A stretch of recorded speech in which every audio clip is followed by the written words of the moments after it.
ఇక్కడి నుంచే బిడ్డల భవిష్యత్తు అంతా ఉంటుంది, విద్యార్థుల భవిష్యత్తు. ఎందుకంటే మీకు జరిగే అన్యాయం చూస్తే చదువుకునే వాళ్ళకు కూడా కోరిక పుట్టదు. ఏం సాధిస్తాం చదువుకుంటే ఏమొస్తుంది? కొలు వస్తుందా? జ్ఞానం ఏం రాదు, అజ్ఞానమే వస్తుంది. ఎందుకంటే చదువుకున్న వాళ్ళు ఎవరు నీతివంతులుగా లేరు, జ్ఞానవంతులు లేరు. Exposure coefficient is perfect, your education coefficient is imperfect. You study more, you will end up as English parroting joker. ఏముంటుంది? All prophets are shepherd's.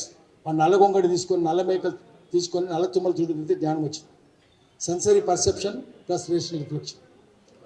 ఇవన్నీ మీరు పోరాటం చేస్తే ఎక్కువ ఉద్యమం వస్తుంది, ఎక్కువ తెలివి వస్తుంది. మీరు చదువుకున్న దానికంటే మీ పోరాటంలో ఎక్కువ జ్ఞానం వస్తుంది, ప్రపంచం గురించి మొత్తం తెలుస్తుంది. చదువుకుంటే ఏముంటుంది? అందుకని మీ పోరాటంలో మీకు జ్ఞానం వస్తుంది, శీలం కూడా వస్తుంది, పట్టుదల వస్తుంది, కష్టపడుతున్న చూసి కరుణ వస్తుంది, మీకు కార్యాచరణ తెలుస్తుంది.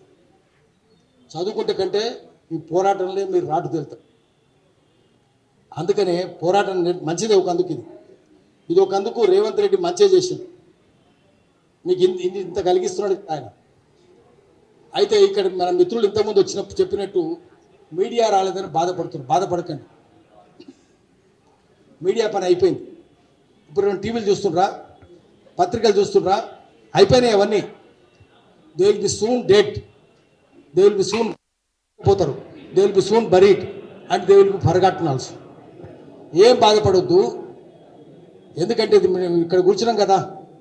మీడియా గురించి ఇప్పుడు చెప్పలే, మీడియా గురించి 1952లోనే చలపతిరావు గారు చెప్పారు. మీడియా అంటే ఏంది, ప్రెస్ అంటే ఏంటంటే freedom of press, freedom of owner of printing machines.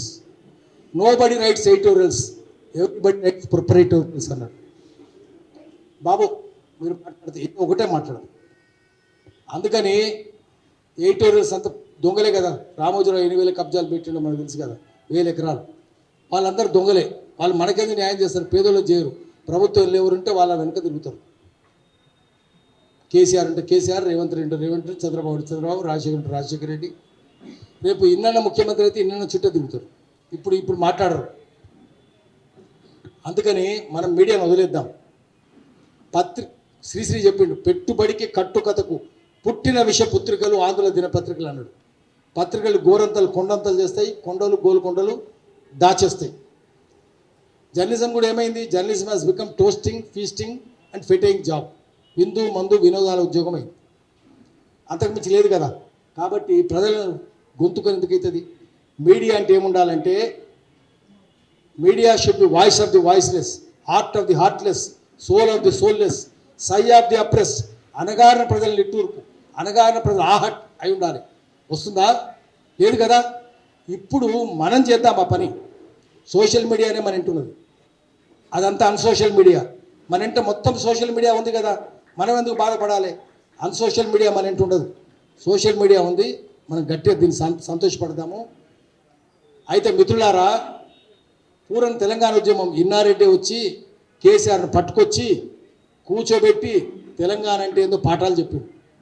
Inna Reddy చెప్పినే చిలకలెక్క బలికెండు KCR. ఆయన సొంతంగా ఏం లేదు ఆయనకు, ఆయన చెప్పినే కేసీఆర్ని పట్టుకొచ్చింది ఆయనే. నా దగ్గర కూడా పట్టుకొచ్చేది ఆయన. 94, 95, 96 నుంచి తెలంగాణ ఉద్యమంలో ఉన్నాడు ఆయన, గద్దరు, మేము అందరం. కానీ ఏం చేసిండు కేసీఆర్? నీళ్లు నిధులు నియామకాలు అన్నాడు కదా, నియామకాలు చేసిండా? ఒక్క నియామకం చేయలే, పట్టించుకోలేలే. ఎప్పుడైనా పట్టించుకుంటా? ఉద్యోగాలు ఏదో సాకుతోటి ఏం చేస్తుండేనంటే, ఏదో లీక్ అయిందని పేపరు, ఇంకొక గందరగోళమైందని, ఇంకొక అమాయకంగా ఇంకే చేసిండని. వాడు అమాయకత్వం ఏం కాదు, అది బేకూఫ్ కాదు, బద్మాషి. అది బద్మాషితోటి ఇవన్నీ చేసి బయట పెట్టారు. ఇప్పుడు రేవంత్ రెడ్డి ఇంకా తెలివైనడు కదా, ఆ దొంగ పనులే చేస్తున్నాడు. మైపాల్ రావాలి నువ్వు. మైపాల్కి తెలియదు పాపము. మైపాల్ ఏమో రోజు పొద్దున్నే పాఠాలు చెప్తున్నాడు. తూర్పున సూర్యుడు ఉదయించు, నువ్వు తూర్పున సూర్యుడు ఉదయించనని. తూర్పున సూర్యుడు ఉదయిస్తే ఊకుంటారా? జ్ఞానం కలిగిస్తే ఊకుంటారా? జైలు పెడతారు ఆయన. 2-4 గంటలు పాఠాలు చెప్తే జైలు పెడతారు. 2-4 అన్నందుకు జైలు నోళ్ళు తెరుస్తాయి, గుండ్రాలు విసురుతారు. పట్టుకపోయారు కదా నేను. రాత్రి దాకా తెల్లారి దాకా వస్తారు. ఇంకా నయం మీడియా ఉంది కాబట్టి, నేను సోషల్ మీడియా ఉంది కాబట్టి బయట పెట్టిన లేకపోతే పెట్టకపోదురు. అప్పుడు ఆయన కేసులు పెట్టి ఇప్పుడు ఈయన కేసులు పెట్టి మరి ఏమవుతుంది? అందరు దొంగలే కదా, వాళ్ళు దొంగలే వీళ్ళు దొంగలే, అందరు దొంగలే. మిత్రులారా ఒకటి గుర్తుపెట్టుకోండి, మీరు బాధపడొద్దు. దేశంలో డెమోక్రసీ లేదు. డెమోక్రసీ అంటే ఏంది? Rule by people. ప్రజల రాజ్యం ఉందా? ఎంపీలు ప్రజల దొంగలే కదా, ఎమ్మెల్యేలు దొంగలే కదా, అందరు దొంగలే కదా. ఐఏఎస్ ఆఫీసర్ అందరు బ్రోకర్లే కదా, జోకర్లు లేదా బ్రోకర్లు. జడ్జిమెంట్ ఏమైనా న్యాయం అవుతుందా కోర్టుల్లో? ఏం వస్తలేదు. మీడియా అంతా మాఫియా అని ఎంతమంది చెప్తూ కదా మాఫియా అని. ప్రజాస్వామ్యానికి 4 స్తంభాలు కుప్పకూలిపోయినాయి, అన్ని క్రాక్స్ వచ్చినాయి, రేపు ఎల్లుండో కూలిపోతాయి. దేశంలో క్లెప్టోక్రసీ ఉంది. క్లెప్టోక్రసీ అంటే పొలిటికల్ సైన్స్లో kleptocracy is rule by thieves. చోరతంత్రం ఉంది, జనతంత్రం లేదు. కాబట్టి మీరు దానికి ఎటువంటి పోరాటం చేయాలో దానికి సన్నద్ధం చేయాలి, ప్రిపేర్ కావాలి. దొంగలు ఉన్నప్పుడు ఏం చేయాలి? వాడు లూటీ చేస్తుంటే మనం లాఠీ లేపాలి కదా, లేపుతున్నామా? వాళ్ళ దగ్గర పులి దగ్గరికి పోయి దండం పెడితే ఇంటుందా? అది శాకాహారి అవుతుందా? పులి ఎప్పుడు శాకాహారి కాదు, రాజకీయ నాయకుడు కూడా నీతివంతుడు కాదు. భర్త తీసుకొని భర్తం పట్టాలి, దానికోసం సిద్ధం, పోరాటమే. అందుకే నేను కైసా మిలేంగే అంటే లడ్నా లడ్నే के लिए మిల్లా కైసా మిల్నా బలితే ముట్టి చేసి పిడికెళ్ళెక్క, పిడికిలెత్తి గుద్దుడు గుద్దాలి, అప్పుడు బుద్ధికి వస్తుంది. అందుకని పోరాటం చేయండి, మీరు ఏం కావద్దు. 1:100 చేయాలి కదా, 50 ఎందుకు చేస్తున్నాడు? ఎస్సీలకు ఎందుకు న్యాయం అవుతుంది? మెరిట్ ఉన్నోళ్ళకి న్యాయం కాదు.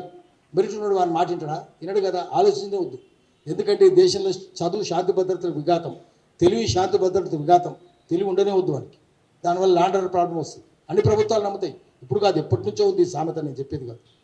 కాబట్టి మెరిట్ ఉన్నోడు ఉండొద్దు, ఎస్సీలు ఉండొద్దు, ఎస్టీలు ఉండొద్దు, బీసీలు ఉండొద్దు, మైనారిటీలు ఉండొద్దు, ఆడపిల్లలు అసలే ఉండొద్దు. ఆడపిల్లలు ఉంటే ఉన్నది చెప్తారు కదా, న్యాయం ఉండొద్దు కదా.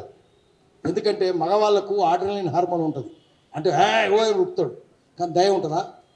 ఈ జంతువు కన్నా దయ ఉందా? మగ జంతువుకు, మగ పులికుందా, మగ కోడికుందా, కోడి పుంజుకుందా? పిల్లల్ని పెట్టుకొని ఎవరుంటారు? ఆడ ఏనుగే కదా ఉండేది, ఆవే కదా ఉండేది, ఎద్దు ఉంటుందా? ఉండదు కదా. మనుషులు కూడా అంతే. కాబట్టి దయలేని వాళ్ళు ఎవరు కావాలంటే, మేల్ ఐఏఎస్ ఆఫీసర్ అనుకో, వాడు ఏది లేమంటే కూర్చుంటాడు, కూర్చోమంటే కూర్చుంటాడు. ఆడవాళ్ళు ఉంటే వినరు కదా, అందుకని ఆడపిల్లలు కూడా ఉండదు, ఎస్సీలు కూడా ఉండొద్దు, ఎస్టీలు చెంచులు గోండులు కోయిలు చాలా మంచోళ్ళు కదా, నిజాయితీ పరులు, వాళ్ళు కూడా ఉండొద్దు. అందుకనే వాళ్ళు ఎవ్వరికి ఇయ్యడు, అవకాశాలు ఇయ్యడు. దొంగలకే అవకాశం ఉంటుంది, దొంగల రాజ్యంలో దొంగలకే అవకాశం ఉంటుంది.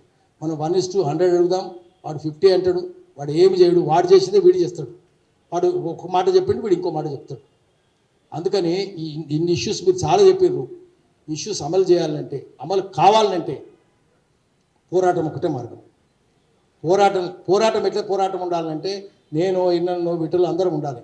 ఏం చెప్తారంటే కాన్షియస్నెస్ బేస్డ్ మూమెంట్ అంటే మీటింగ్ కూడా మూమెంటే, ఇట్స్ నాట్ స్ట్రగుల్. ప్రజల political consciousness, collective political consciousness of the people, ప్రజల ఉమ్మడి రాజకీయ చైతన్యం పునాదిగా ఉద్యమాలు. సాలిడారిటీ బేస్డ్ స్ట్రగుల్ అంటే దానికి సంఘీభావం ఉండాలి. మేము అప్పకే సంఘ్ హై అని, ఎందుకంటే మనకు అటున్నదేమో సంఘదిల్ అంటే రాతిగుండోడు ఉన్నాడు, దానికి మనం సంఘీభావం సంఘ్ హై అని చెప్పేటోళ్ళు కావాలి. అందుకని సాలిడారిటీ బేస్ నిర్మించుకుంటూ ఒకరొక్కరు తీసుకొని పోదాం. పోయి సాలిడారిటీ బేస్, ఇన్నారెడ్డి అయితే ఎప్పుడు పోరాటాలనే ఉన్నాడు, ఈ బిడ్డలు కూడా ఉన్నాడు, ఇగో మైపాల్ కూడా ఉన్నాడు. ఇట్లా వీళ్ళందరూ తీసుకొని పోదాము, తీసుకొని పోయి సంఘీభావము పోరాటం చేద్దాము. మీరు పోరాటం చేయండి, నేను కానీ ఎన్నన్న కానీ విటల్ కానీ మేము మీ వెంట ఉంటాం, మీ వెంట జైలుకైనా వస్తాం, నరకానికి కూడా వస్తాం. దానికి మేము సిద్ధంగా ఉన్నామని చెప్పి మాటిస్తున్నాము. నమస్కారం.